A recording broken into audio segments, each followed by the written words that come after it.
देखि काठमाडौँको सबै फोहोर उठ्न बन्द भयो भने 7 दिनभित्र के हुन्छ होला? सोच्नुस् त। पहिलो दिन सडक छेउमा फोहोर थुप्रिन चल्छ, तेस्रो दिन दुर्गन्धले सास फेर्न गाह्रो हुन्छ, पाँचौं दिन किरा, झिङ्गा र रोग फैलिन थाल्छ र सातौं दिन काठमाडौँ बस्नै नसकिने सहर बन्न सक्छ। नमस्ते, स्वागत छ यस भिडियोमा। आज हामी बुझ्ने कोसिस गर्छौं के साँच्चै हाम्रो सहर यति कमजोर छ? किन वेस्ट म्यानेजमेन्ट हाम्रो लागि यति ठूलो समस्या बनिरहेको छ?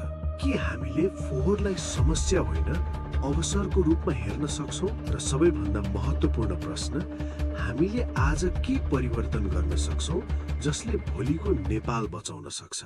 यो भिडियोको अन्त्यसम्म बस्नुस्, किनकि यहाँ हामी केवल समस्या मात्र होइन, समाधान पनि खोज्नेछौँ।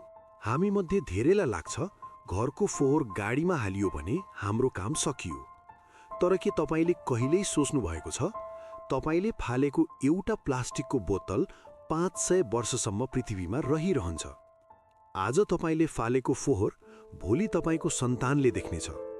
नेपालमा हरेक दिन हजारौं टन फोहोर निस्किन्छ।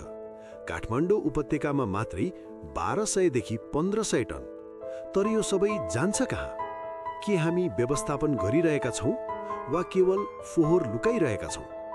हामीले फोहोर व्यवस्थापनलाई ल्यान्डफिल साइटमा सीमित गरेका छौं। तर यो समाधान होइन। यो केवल फोहोरलाई जमिनमा थुपार्ने काम मात्र हो। सिस्टोल भरियो, अब बन्चरे डाँडा। तर समस्या अझै उस्तै छ।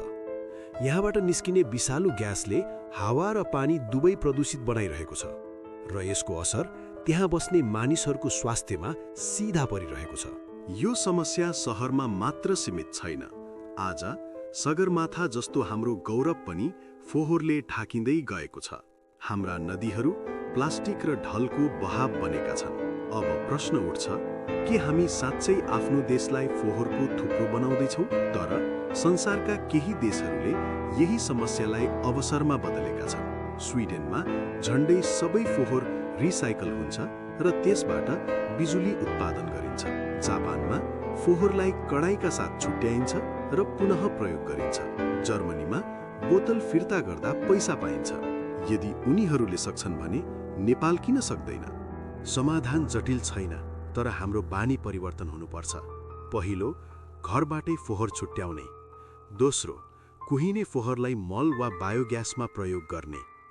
तेस्रो, रिसाइक्लिङ उद्योगलाई प्रोत्साहन दिने। र चौथो, कडा कानुन र जनचेतना बढाउने। फोहोर समस्या होइन, हाम्रो सोच समस्या हो। यदि आज हामी परिवर्तन भएनौँ भने भोलि सफा हावा र पानी पनि पाउन गाह्रो हुनेछ।